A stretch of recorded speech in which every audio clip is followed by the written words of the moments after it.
ભણવું હવે કોરોનામાં છે ને થોડુંક તકલીફ વાળું થઈ ગયું છે.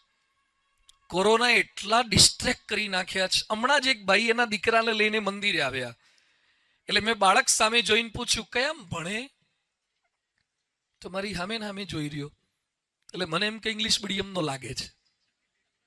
એટલે are you studying in which class, તોય જોઈ રહ્યો. બધું હિન્દીમાં લગાવીએ, બધું આપ કોણ સી કક્ષા મેં પડતે હે.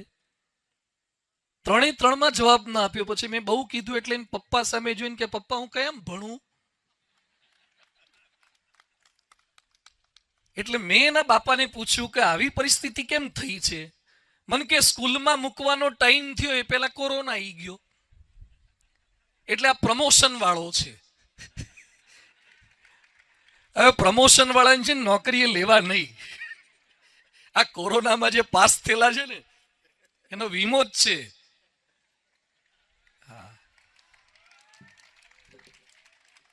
તમે તો બહુ ડાયા છો. બે મિત્રો એકબીજાને પૂછતા હતા બોર્ડની એક્ઝામ પહેલા કે તે વાયરસને જોયો, તો કે ના મેં વાયરસને નથી જોયો, પણ શું કામ છે. એ કે વાયરસ કેવો હોય ખબર છે કે આપણે કોઈ રાજકોટમાંથી લગભગ કલેક્ટરે નથી જોયો. ત્રિવેદી સાહેબે વાયરસ નથી જોયો, તમે કોરોના જોયો. પણ લોકો આપણને એમ કે છે કે વાયરસ મંચુરિયન જેવો છે. ફોટોગ્રાફમાં મંચુરિયન જેવો વાયરસને બતાવે છે થોડોક આમ. એટલે એક મિત્ર બીજા મિત્રને પૂછે તે વાયરસને જોયો કે નથી જોયો, પણ તારે કામ શું છે. એ કે મળે તો ડબ્બીમાં પૂરી દેવો છે, કે પછી શું કરવાનું કે એક્ઝામ પહેલા ખુલ્લો મૂકવાનો. જો સ્ટુડન્ટ્સ રાજી થાય છે. એક છોકરો મને મળ્યો, મને કે સ્વામી આ રશિયા યુક્રેનની યુદ્ધ છે ને એની વચ્ચે બોર્ડની પરીક્ષા લેવી તમને વ્યાજબી લાગે છે. તારા ઘરમાં મિસાઇલ ક્યાં આવવાની છે, તું પરીક્ષા આપને. રશિયા યુક્રેનમાં તારે કઈ સમાજ સેવા કરવા જેવું નથી. પણ આપણી આ મેન્ટાલિટી છે, ડિટરમાઇન્ડ પર્સનાલિટી. ભણતવ્યમ તો બી મર્તવ્યમ, નહીં ભણતવ્યમ તો બી મર્તવ્યમ, તો કાયકુ માથાકૂટમ કર્તવ્યમ. ભણવાના તોય મરવાના, નહીં ભણવાના તોય મરવાના. શું કરવા માથાકૂટ કરવી, નહીં ભણવું છે. ભારતને આદર્શ બનાવવું છે. અમેરિકાના વ્હાઈટ છોકરાઓ અર્પિતમાન દર્શનમાં એડમિશન લે ને સાહેબ, જમસાણીયા સાહેબ, એમાં વ્હાઈટ વાળાને તો લાઈનમાં ઉભા રાખવા પાછા. ધોળિયાઓ લાઈનમાં ઉભા રહે આપણા દેશની સ્કૂલો કોલેજોમાં. થઈ શકે છે, થઈ શકે. તમે જે નક્કી કરો ને, આપણી પાસે આટલું ભગવાનનું બળ છે, ના શું થાય. એટલે બધા જેટલા છાત્રો બેઠા છે અમેરિકામાં હાર્વર્ડ યુનિવર્સિટીમાં એન્ટ્રન્સ પર લખ્યું છે enter to learn and learn to સર્વ. કેટલીક કોલેજોમાં લખવું પડે છે એન્ટર ટુ લવ, અથવા લખ્યું નથી હોતું પણ છોકરા સમજી જતા હોય છે. પેલું ભણવું. I was in MS University at Baroda. અમારી કોલેજનું નામ હતું મહારાજા સયાજીરાવ ગાયકવાડ યુનિવર્સિટી. આ તો સરકારે પાડેલું નામ હતું, છોકરાઓએ પાડેલું નામ હતું marriage settlement university. MS marriage settlement university. First યરમાં એન્ટર થયા ત્યારે એકલા નારાયણ હોય, ચોથા વર્ષે બહાર નીકળતા લક્ષ્મી નારાયણ થઈ ગયા હોય. ઘણા નારાયણ રાજી થાય છે.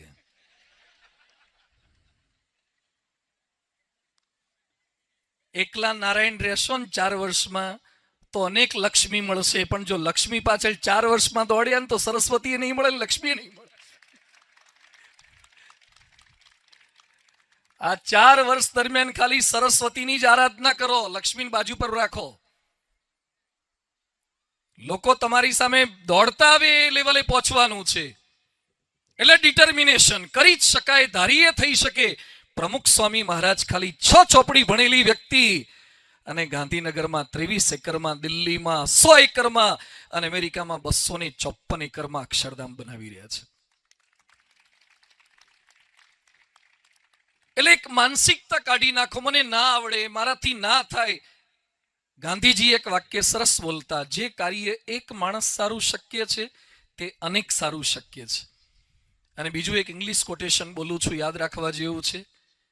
If one can do then I can do. If one can do, then I can do. કેટલાક શું બોલે? If one can drink, then I can drink. હા, મારી બાજુવાળો પીતો એટલે મેં થોડું લગાવ્યું. એમાંથી શીખો છો તો થોડુંક આ કરો ને. If one can do, then I can do. એના કરતા બીજું સરસ સેન્ટેન્સ છે, if one can't do, then I must do. બીજા ના કરી શકે તો મારે જબરજસ્તીથી કરવું છે. આજે મેસેજ આ લઈને જવાનું છે. વિદ્યાર્થી આલમને મારી વિનંતી છે. કેટલાકે મેં જોયું સ્ટુડન્ટે ગાલ પર ભારતના ધ્વજ ચિતર્યા છે. સરસ, અભિનંદન, સલામ છે બધા દેશવીરોને. પણ ગાલ પર ભારતના ધ્વજ ચિતરવા એ તો સારું છે, પણ હૃદયમાં ભારત માતા દ્રઢ થઈ જાય ને, અને તમારું નામ નરેન્દ્ર મોદી મન કી બાતમાં બોલે ને, એ ચિત્ર્યા કરતાય વધારે છે. નરેન્દ્રભાઈ મોદી મન કી બાતમાં નાના નાના ગામડાના યુવાનોને પણ યાદ કરે છે. કુછ કર દિખાવો એસા દુનિયા સલામ ભરે.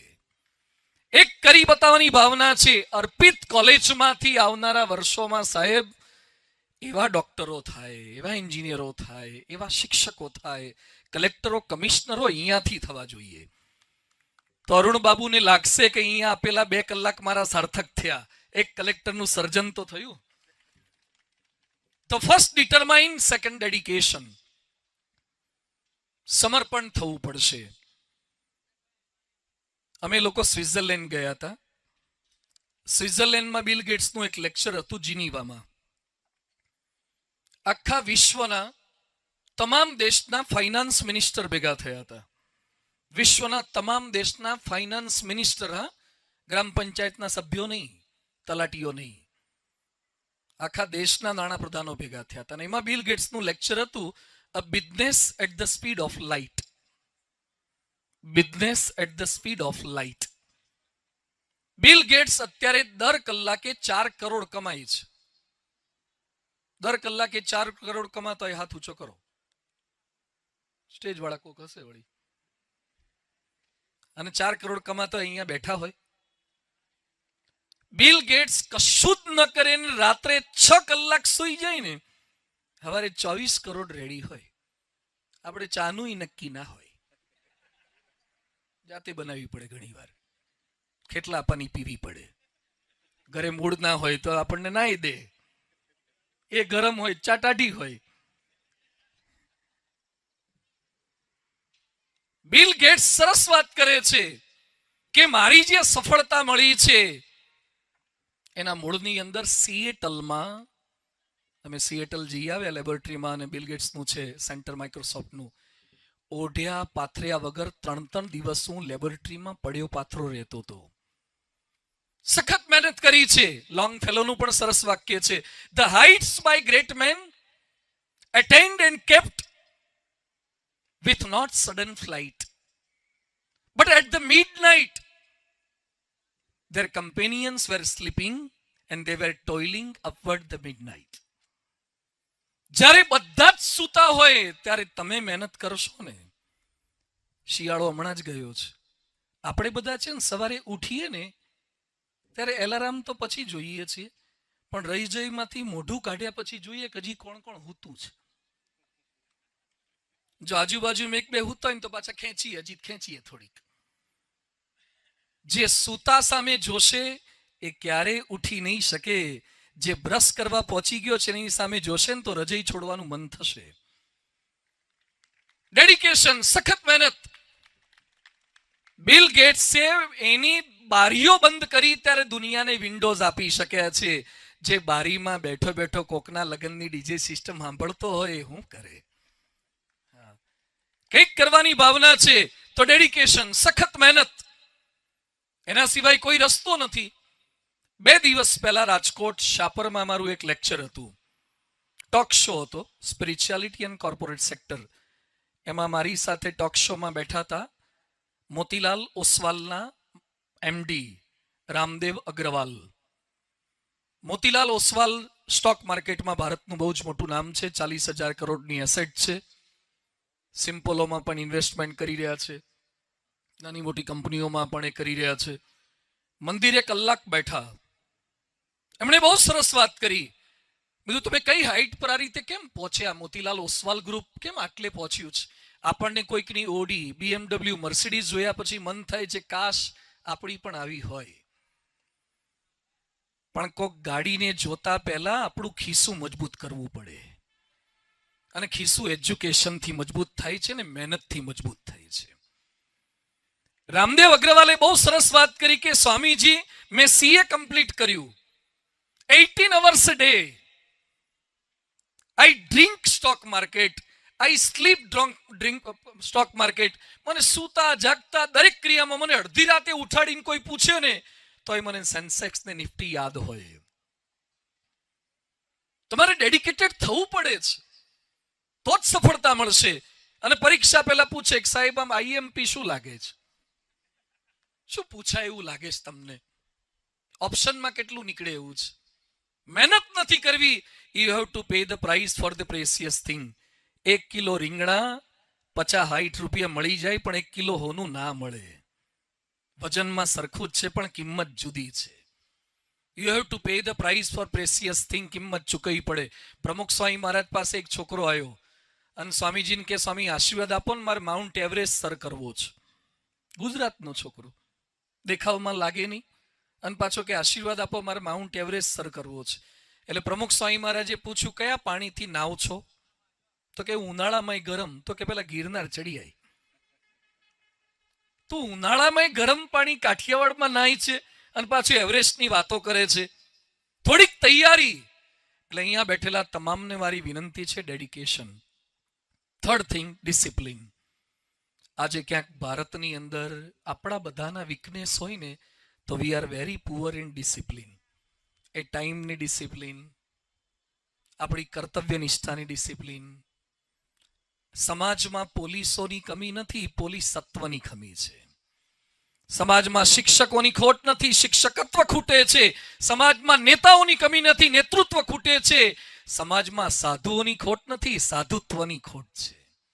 ખૂટતું તત્વ છે. આ ત્વ ઉમેરાવું જોઈએ, ડિસિપ્લિન. અને એમાં આપણને બધાને ડિસ્ટર્બ કરનારું જો કોઈ મોટું તત્વ હોય હવે તો એ સોશિયલ મીડિયા છે.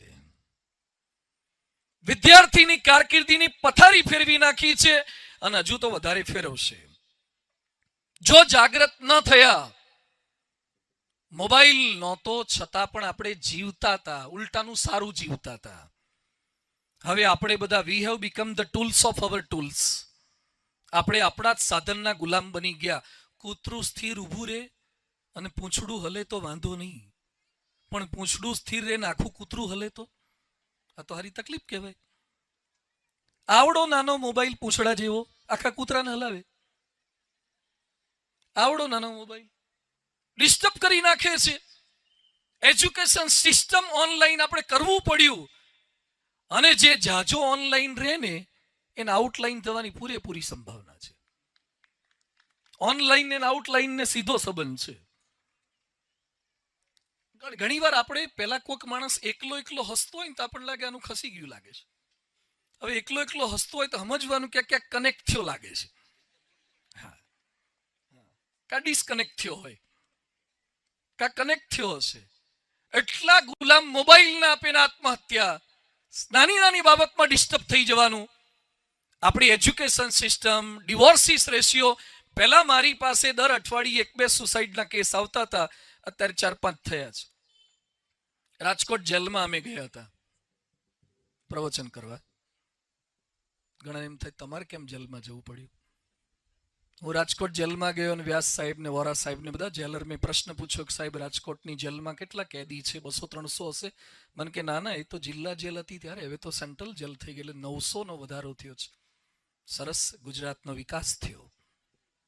જેલોની સંખ્યા વધે, કેદીઓની સંખ્યા વધે, મેન્ટલ હોસ્પિટલ વધે, વૃદ્ધાશ્રમ વધે. It's not sign of real development. પણ તકલીફ શું છે? નાની નાની બાબતમાં ગુસ્સે થઈ જવાનું, મારામારી કરી દેવસવાની. સુરતમાં ગ્રીષ્મા નામની છોકરીના ગળા ઉપર ફેનિલ કટર ફેરવી નાખે, છરી ફેરવી નાખે ને મારી નાખે. It's a sign of love. Love તો માવજત કરે, મર્ડર ના કરે. લવ માવજત કરે. લવ છેલ્લા શ્વાસ સુધી સાચવે. જેના માટે પ્રેમ હોય, એના માટે આદર હોય, રિસ્પેક્ટ હોય, ઘસાવાની ભાવના હોય. કઈ ડિરેક્શનમાં આપણી યુવા પેઢી જઈ રહી છે? હવે એક પ્રસંગ મારે આંખ ખોલી નાખ્યો બધાને કહેવો છે. રાજકોટના એક ડોક્ટર 15 દિવસ પહેલા મને ફોન આવ્યો, રડવા લાગ્યા. મને કે સ્વામીજી સમય આપો, તાત્કાલિક મળવું પડશે. બોલાવ્યા. શું તકલીફ છે? મને કે મારો દીકરો 12th ની અંદર એના 99%, not percentile, percentage. He got admission in MBBS college. MBBS માં એડમિશન લીધું છે. સરસ કહેવાય, તમે ડોક્ટર, પત્ની ડોક્ટર, દીકરો પણ MBBS માં એડમિશન લીધું. મને કે સ્વામી તકલીફ હવે થઈ છે. ફર્સ્ટ MBBS માં ફેલ થયો, સેકન્ડ MBBS માં ફેલ થયો. એણે મને પૂછ્યા વગર 2.5 લાખ રૂપિયા વ્યાજવા લીધા છે અને બાઇક લઈ લીધું છે. ડ્રગ્સના રવાડે ચડી ગયો છે, સાયકિક બની ગયો છે. મારી પાસે એને લઈ આવ્યા, કાઉન્સિલિંગ એનું કર્યું. અત્યારે એને MBBS છોડી દેવું પડ્યું. રાજકોટમાં કમ્પ્યુટરના ક્લાસમાં હવે શીખવા માટે બેઠો છે. એક ડોક્ટરનો દીકરો MBBS માં મળેલું એડમિશન. સાહેબ સરડવા સાહેબ, એજ્યુકેશન સિસ્ટમમાં કૈલાસ સાહેબ આ નાખો થોડુંક. ખાલી ફિઝિક્સ, કેમિસ્ટ્રી, બાયોલોજી બધાને નહીં હારા બનાવે, થોડીક આ સિસ્ટમમાં નાખો. ખૂટતું તત્વ આ છે. હમણાં એક વાલી મારી પાસે આયા, મને કે સાહેબ મારો દીકરો બહુ આઉટ લઈને ચડી ગયો. શું થાય છે? મને કે બાઇક માગે છે. લઈ આપો ને સગવડ હોય તો. મને કે હજી હાથમાં ભણે છે. તો ના લઈ આપતા. 7th માં ભણે છે, બાઇક માગે છે. મેં તું સમજાવો. મને કે બહુ સમજાયો, માનતો જ નથી. હવે જીત લઈને બેઠો છે કે તમે બાઇક નહીં લઈ આપો તો હું ટ્રક જતો હશે ને 150 ફૂટ રિંગ રોડ પર, એમાં નીચે જતો રહીશ, પછી હું મરી જઈશ. પછી તમારી બાઇકની ચિંતા જ નહીં. આવો ઉપાય એણે મને બતાવ્યો છે. એ કે સાઈ મારી પત્ની રડે છે, હું રડું છું, પણ માનતો જ નથી. અને અમને 5 દિવસની ટાઈમ લાઈન આપી છે. 5 દિવસમાં બાઇક લાવો નહીં તો દીકરો જતો રહેશે. એટલે મેં કીધું તો એને લઈ આવજો મારી પાસે. મને કે લઈ આવજો નહીં, લાયો જ છું. સ્કૂલે નથી ગયો. મને કે એને નક્કી કરી દીધું છે બાઇક આવે પછી સ્કૂલ જશે. રાજકોટની સ્કૂલમાં ભણે છે, 7મામાં. કીધું લાવો મારી પાસે. તો ઓફિસમાં એને બેસાડ્યો. એના બાપને મેં બહાર મોકલ્યા. મેં કીધું આને થોડો ICUમાં નાખવો પડશે. એટલે મેં પેલા મારી પાસે તમારા જેવા કોઈ હરિભક્ત કાજુ કતરી લઈને આવ્યા હતા, પ્રસાદ પેંડા કાજુ કતરી. એટલે મેં એને મોઢામાં મૂકીને ખવડાવ્યું, એની ટ્રીટમેન્ટ આપી. ઇમોશનલ થોડું બેલેન્સ રાખવું તો મને ડિપોઝિટ કરતા ફાવે ને. 20 મિનિટ સુધી એનું કાઉન્સિલિંગ કર્યું, બધું સરસ રીતે સમજાયું. પછી મેં એને કીધું કે બેટા હવે શું કરીશ? મને કે તમારો કન્વિન્સિંગ પાવર ગજબનો છે. તમે સખત રીતે સમજાવો છો, એકદમ ટેક્ટફુલી સમજાવો છો, લોજિકલી સમજાવો છો, સ્પિરિચ્યુઅલી સમજાવો છો. તો મારી તમને એક વિનંતી છે, મારા પપ્પાને સમજાઈ દો ને, બાઇક લઈ આપે.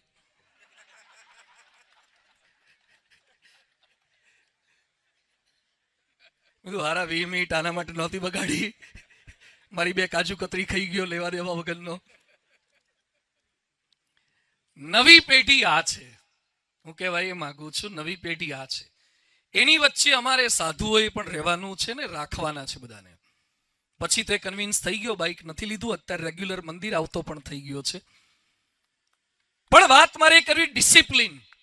બધા જ યુવાનોને, બધા જ ભણદારાને, ન ભણદારાને વિનંતી છે કે પેરાસિટામોલ 1 લો ને તો તાવ જાય, પણ 10 લો ને તો તમે જાઓ. એમ 5-10 મિનિટ મોબાઈલ બરાબર છે, પણ 5-5 કલાક મોબાઈલ સારો નથી. શાકમાં મીઠાનું પણ પ્રમાણ હોય, મરચાનું પણ પ્રમાણ હોય, એમ દિવસમાં ને લાઈફમાં મોબાઈલનું પણ પ્રમાણ હોય, નહીં તો એ બગાડે. એટલે સોશિયલ મીડિયા, વ્યસન, દુરાચાર, અનાચાર, કેટલું ડ્રગ્સ પકડાઈ રહ્યું છે. અર્પિતમાંથી સંકલ્પ કરો, આમાંથી ભણેલો એક પણ માણસ વ્યસની હોવો ના જોઈએ. સ્ટાફમાં નાખો. નિર્વ્યસની સમાજ અહીંયાથી તૈયાર થવો જોઈએ.